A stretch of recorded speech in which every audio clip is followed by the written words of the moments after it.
योगी को रिपोर्ट, चढ़ावा चोरों पर चोट।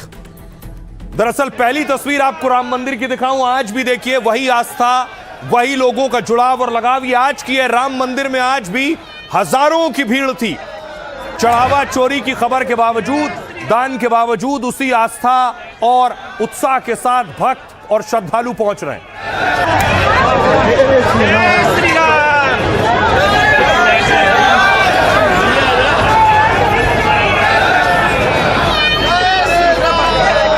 दूसरी तरफ जो चढ़ावा चढ़ाया गया, जिसमें पादुका थी रामलला की, पादुका के अलावा जिसमें हार था रामलला के लिए, चांदी का हार है, ये सारी चीजें चोरी हो गई, ऐसा दावा किया गया। जिन्होंने ये चढ़ाया था वो दावा कर रहे हैं कि उनकी ये चीजें दोबारा दिखी नहीं, किसी को रसीद नहीं दी गई। उसमें हार भी शामिल है, चरण पादुका भी शामिल है और चांदी की ईंट भी शामिल है। 60 किलो की चांदी की ईंट, ये सब चीजें शामिल है। इस पर एसआईटी ने बाकायदा जांच की और एसआईटी ने रिपोर्ट बनाई है, लेकिन इस पर अब प्रदर्शन भी हो रहा है जगह जगह। ये तस्वीर आप देख रहे हैं, अलग अलग जगहों से तस्वीर आई। लखनऊ में आम आदमी पार्टी प्रोटेस्ट कर रही थी। पार्टी मुर्दाबाद मुर्दाबाद मुर्दाबाद। ये उन चंदा चोरों के लिए जिम्मेदार पैसे की कमी है। चंदा चोरी बंद करो, बंद करो, बंद करो। गली गली में शोर है।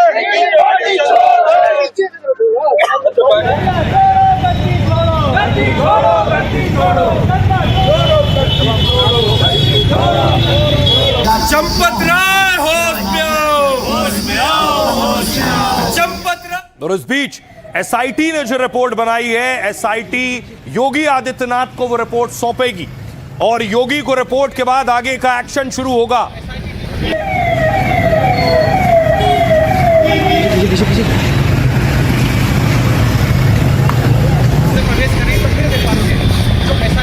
सौ वर्षों तक मर्यादित रहते हुए हमने संघर्ष किया है।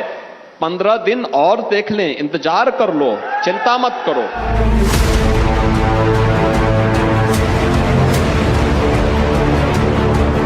योगी की टेबल पर एसआईटी रिपोर्ट आने वाली है। चढ़ावा चोरी के गुनहगारों का सारा बही खाता योगी के सामने खुलने वाला है। चढ़ावा चोरों के नाम लेकर एसआईटी योगी के पास पहुंच गई है। अब बारी है योगी के कड़े एक्शन की। रामलला के दान का जिन्होंने हेरफेर किया, उन सब पर अब योगी का डंडा चलने वाला है। बड़े ऑर्डर से पहले योगी ने चेतावनी दे दी है।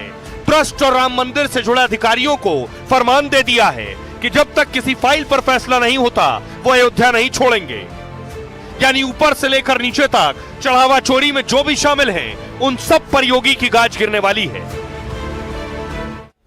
और आइए आपको बताऊं, जो एसआईटी ने रिपोर्ट बनाई है, उस रिपोर्ट में क्या कुछ तथ्य हो सकते हैं, क्योंकि एसआईटी ने लगभग 2 हफ्ते तक जांच की है इस मामले में। क्या कुछ मिला है एसआईटी को, देखिए जरा। एसआईटी की रिपोर्ट तैयार हो गई। एसआईटी की रिपोर्ट यह कहती है, एसआईटी ने राम मंदिर में चढ़ावा चोरी पर शुरुआती रिपोर्ट बना ली है और एसआईटी ये रिपोर्ट लेकर सीएम योगी के पास पहुंची। एसआईटी को कई अहम सबूत मिले हैं जो 150 पन्नों की रिपोर्ट में है। एसआईटी ने 6 दिन तक मंदिर परिसर और आरोपियों के घर की जांच की है। एसआईटी ने 150 लोगों से पूछताछ की है। 2 करोड़ बरामद होने की भी खबरें आई। चेतावनी दी कि ट्रस्ट से जुड़े अधिकारी कर्मचारी अयोध्या छोड़कर ना जाएं। यानी एसआईटी ने कहा है, जितने लोग अयोध्या में हैं वो अयोध्या ना छोड़ें जो ट्रस्ट से जुड़े। फिलहाल एसआईटी की जांच में कुछ बड़े चेहरों पर सवाल उठे, जैसे चंपत राय। पहला नाम चंपत राय का है। राम जन्मभूमि तीर्थ क्षेत्र ट्रस्ट के महासचिव हैं। राम जन्मभूमि आंदोलन के बहुत अहम चेहरों में से एक हैं। चंपत राय मंदिर की ऑडिट समिति के अध्यक्ष भी हैं और मंदिर में बैठक और सभी तरह के आयोजन वही देखते हैं। उन पर करोड़ों के हेरफेर और गड़बड़ी के आरोप लग रहे हैं। विपक्षी पार्टियां और कई संतों ने उन्हें हटाने की मांग की है। एसआईटी ने चोरी की जांच के दौरान चंपत राय से पूछताछ की। चंपत राय ने कहा, मंदिर का इंटरनल ऑडिट चल रहा था, ऑडिट में कोई संदिग्ध बात नहीं मिली है, एसआईटी जांच कर रही। अगला नाम देखिए किसका है, राम शंकर यादव उर्फ टिन्नू यादव। पहले चंपत राय के ड्राइवर थे, फिर करीबी सहयोगी हो गए। अयोध्या लखनऊ में करीब 50 करोड़ की संपत्ति है इनके पास। आरोप है कि मंदिर के चढ़ावे की चोरी में ये शामिल रहे। मंदिर में वीआईपी एंट्री से गिनती तक में उनका दखल होता है। दावा है कि एसआईटी ने उनके घर से सोना बरामद किया है। एसआईटी ने 6 दिन में टिन्नू यादव से कई बार पूछताछ की। टिन्नू ने कहा, मेरा चोरी या हेरफेर से कोई लेना देना नहीं है, मैंने तो टेम्पो चलाकर और बचत करके कुछ पैसे जमा किए। अगला नाम देखिए कौन है। एक और बड़ा नाम है डॉक्टर अनिल कुमार मिश्रा का। राम जन्मभूमि तीर्थ क्षेत्र ट्रस्ट के सदस्य हैं। मंदिर प्राण प्रतिष्ठा में मुख्य यजमान बनाया गया था इन्हें। मंदिर में सभी तरह के प्रशासकीय काम यही देखते थे। टिन्नू यादव ने दावा किया कि कैश का काम मिश्रा जी देखते थे। एक पूर्व इंजीनियर ने 40% कमीशन लेने का आरोप लगाया। एसआईटी ने डॉक्टर अनिल मिश्रा से कई राउंड पूछताछ की है। एक और नाम गोपाल राव का। राम जन्मभूमि तीर्थ क्षेत्र ट्रस्ट के विशेष आमंत्रित सदस्य हैं। कर्नाटक के रहने वाले गोपाल राव मंदिर में निर्माण में अहम भूमिका रही। राम मंदिर से जुड़ा पूरा प्रबंधन उनके जिम्मे रहता।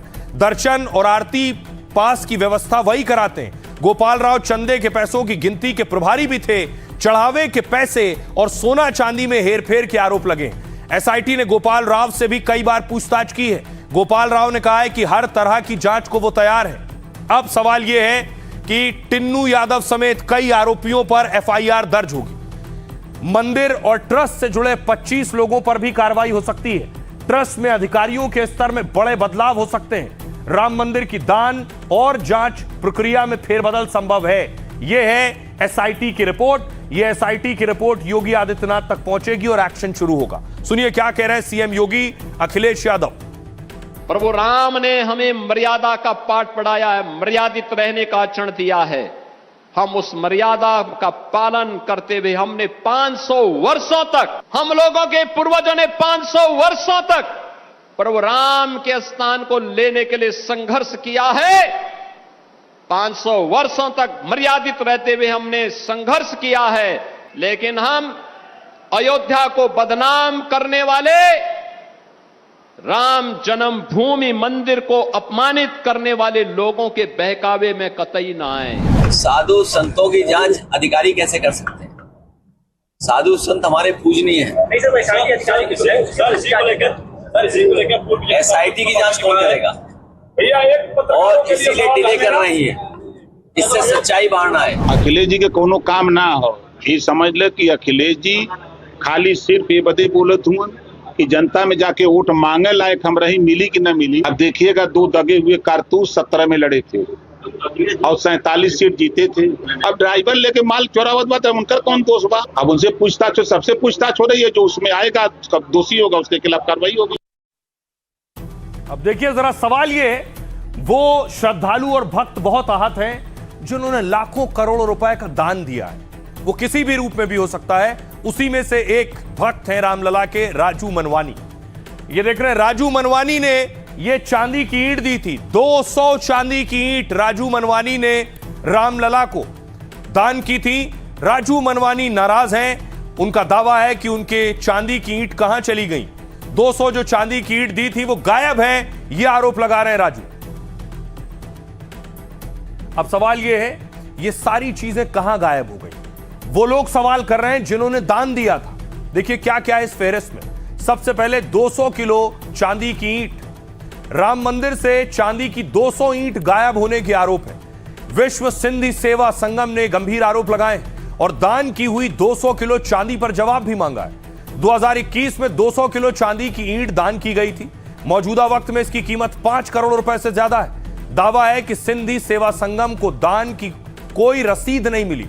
60 किलो चांदी की शिलाएं, रामलला को दान में 60 किलो चांदी की शिलाएं भी मिली थी। लेकिन खबर है कि एसआईटी को जांच में चांदी की शिलाएं नहीं मिली। उत्तर भारत ज्वेलर्स संगठन के अध्यक्ष अनुराग रस्तोगी के पास रसीद है। देश भर के ज्वेलर्स से 10 से 20 ग्राम कर 60 किलो चांदी जमा की गई थी, लेकिन करीब 1.5 करोड़ रुपए की चांदी गायब होने से हड़कंप मच गया। हार और चरण पादुका भी गायब है। रामलला को दान में मिला हीरे से जड़ा एक हार गायब है। जौनपुर के एक श्रद्धालु ने इसे करोड़ों में मुंबई में बनवाया था और फिर टिन्नू यादव के जरिए रामलला को उपहार दिया गया था।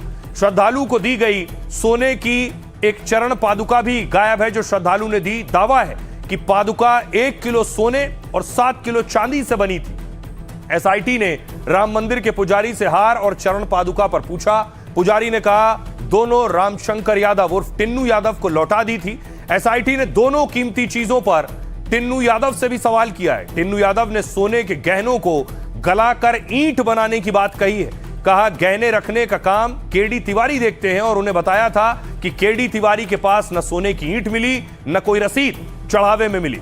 सोने चांदी के कई गहने चोरी होने का दावा है जो चढ़ावे में दिया गया। चर्चा है कि एक सोने की गदा और कई कीमती रामशिलाएं गायब है। दान पात्र से कैश सबसे ज्यादा चोरी और हेरफेर यहीं से होने का आरोप है। सपा ने दान पात्र से 7.5 करोड़ रुपए की चोरी के आरोप लगाए।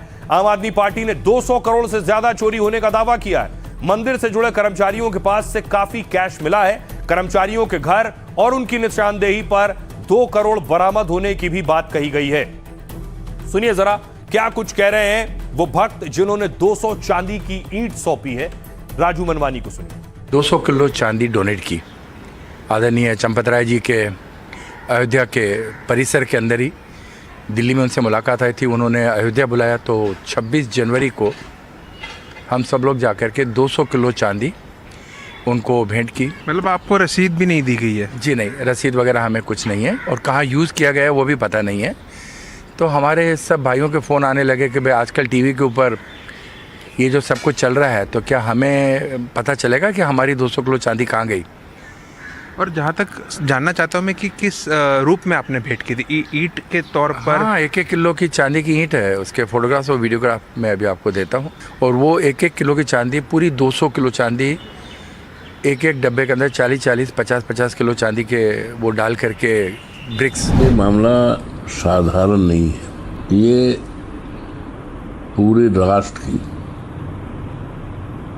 बहुत बड़ी डकैती मानी जाएगी। यहाँ तक कि निर्माण में कमीशन तक की बात आ गई कि 40% कमीशन तो लूटा गया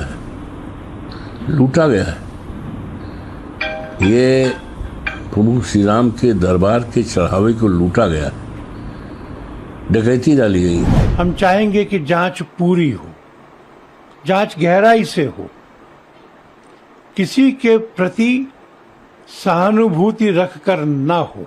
जिस किसी ने भी कुछ भी दोष किया है, चाहे वो दोष अमानत में ख़यानत का है और चाहे वह दोष असावधानी का है, दोषी लोग आइडेंटिफाई होने चाहिए। कानून के अंतर्गत कड़े से कड़ा दंड उनको मिलना चाहिए। अब सवाल यह है कि एसआईटी की रिपोर्ट आ गई है, एक तरफ चोरी के जो आरोप लग रहे हैं वो भी सामने है। तो आखिर क्या किया जाए जिससे रामलला के लिए जो चढ़ावा और दान आ रहा है उसकी प्रक्रिया दुरुस्त की जा सके। दो तस्वीरें आपके सामने हैं। एक राम मंदिर की तस्वीर आप देख रहे हैं, एक तिरुपति बालाजी की देख रहे हैं। तिरुपति बालाजी में भी बहुत चढ़ावा आता है।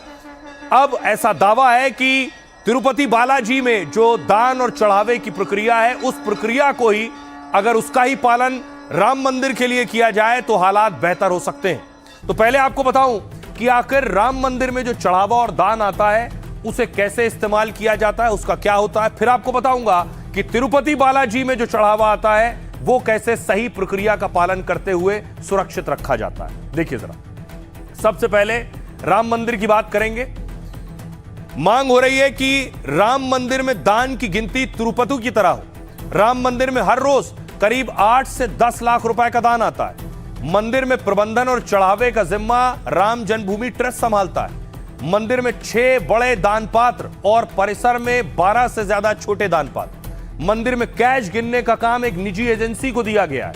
आरोप है कि काउंटिंग में शामिल कर्मचारियों की भर्ती नियम से नहीं हुई। ट्रस्ट के पदाधिकारियों की सिफारिश या पैरवी पर कैश गिनने वाले रखे गए। एसबीआई कर्मचारियों की मौजूदगी में चढ़ावे के पैसे की गिनती होती थी। आरोप है कि ट्रस्ट से जुड़े कुछ लोग बैंक कर्मचारियों पर दबाव बनाते थे, इसलिए सुरक्षा से जुड़े कड़े नियम पूरी सख्ती से लागू नहीं हो पाए। सारे दान पात्र या दान पेटियां पहले एक दान कक्ष में रखी जाती थी। दान कक्ष से पैसे गिनने के लिए उन्हें काउंटिंग के रूप में ले जाया जाता था। दान पेटियों को रखने खोलने का पूरा सीसीटीवी की निगरानी में सब कुछ होता था, लेकिन शुरुआती जांच में कई अहम सीसीटीवी फुटेज गायब मिली। दुनिया में सबसे ज्यादा चढ़ावा पाने वाले मंदिरों में गिना जाता है तिरुपति बालाजी। यहां रोज 2.5 से 6 करोड़ रुपए तक चढ़ावा आता है। तिरुमला तिरुपति देवस्थानम यानी टीटीडी प्रबंधन देखता है। यह संस्था सीधे तौर पर आंध्र प्रदेश सरकार के प्रति जवाबदेह होती है। इसके प्रशासनिक प्रमुख आईएएस रैंक के अधिकारी या कमिश्नर होते हैं। और यहां चढ़ावे की गिनती बेहद सुरक्षित भवन में की जाती है। पूरे परिसर में हाईटेक सीसीटीवी और एआई निगरानी प्रणाली है। दान गिनने वाले कर्मचारियों को बिना जेब वाले कपड़े पहनने होते हैं। आमतौर पर वो धोती पहनते हैं ताकि कोई नोट छिपा ना सके। चढ़ावे की गिनती से पहले और बाद में 3-4 बार कड़ी तलाशी होती है। पैसे गिनने वालों को मोबाइल या पर्स ले जाने की इजाजत नहीं होती है। भक्त भी कांच की दीवारों के जरिए नोट गिनने की प्रक्रिया को देखते हैं। गिनती की निगरानी बैंक अधिकारी और आईपीएस रैंक के अधिकारी करते हैं। रोज चढ़ावे की गिनती कर उसके नियम बैंक खातों में जमा किया जाता है नियमित रूप से, और अगले दिन मंदिर खुलने पर दान और खर्च की डिटेल रखी जाती है। यह है तिरुपति में जो चढ़ावा और दान आता है उसकी प्रक्रिया। सुनिए जरा सियासतदान क्या कहते हैं। करोड़ों करोड़ों रुपए के चंदे की चोरी हो गई। बताया जा रहा है कि लगभग 200 करोड़ रुपए का तो कैश ही चोरी हो गया और कई हीरे जवाहरात के बक्से चोरी हो गए। ना ईडी ने कोई एफआईआर की, ना सीबीआई ने कोई एफआईआर की। कोई रेड नहीं, कोई गिरफ्तारी नहीं। कह रहे हैं बहुत बड़े बड़े नाम शामिल हैं। कार्रवाई हुई तो सरकार भी गिर सकती है। आरोप लगा है, एसआईटी का गठन हुआ, एसआईटी जांच कर रही है। हम सब लोगों को जांच रिपोर्ट आने की प्रतीक्षा करनी चाहिए और जांच एजेंसी को अपना काम करने देना चाहिए शांतिपूर्वक। पैसा कहाँ गया? 1-2 रुपए का मामला नहीं है। 1-2 रुपए का मामला हो सब समझ में आता है। पैसा कहाँ गया पता नहीं कितना है। आस्था का केंद्र बिंदु है, वहाँ बहुत सालों में करोड़ों लोग जाते हैं। इसमें जांच चल रही है, जो भी दोषी होगा उनके ऊपर कार्रवाई जरूर होगी। ये चोरी हुई है और बड़े पैमाने पर चोरी हुई है। था कि चोरी में जो लोग संलिप्त हैं, जो इसमें शामिल हैं, उनके खिलाफ प्रभावी कार्रवाई की जानी चाहिए। मुझे लगता है कि उत्तर प्रदेश की सरकार और उत्तर प्रदेश के मुख्यमंत्री जानबूझ करके गुनहगारों को बचाने की कोशिश कर रहे हैं। एसआईटी गठित करने के बाद जब एसआईटी ने ये निष्कर्ष निकाल लिया कि चोरी हुई है, तो मैं समझता हूं दोहरा मापदंड नहीं होना चाहिए। एक अपराधी के साथ जो व्यवहार होता है उसी तरह से जो लोग उसमें शामिल हैं उनके खिलाफ कठोर कार्रवाई होनी चाहिए। जिसने भी इस तरीके का पैसा खाया है, इससे बड़ा पाप कुछ हो नहीं सकता। जांच में जो आएंगे उनको बख्शा नहीं जाएगा, उनके खिलाफ सख्त एक्शन लिया जाएगा। पर बेबुनियादी सवाल उठाएंगे और अगर जांच में उतना नहीं आता है तो फिर इनको भी इतने स्तर से नीचे जाके ऐसे आरोप नहीं लगाने चाहिए।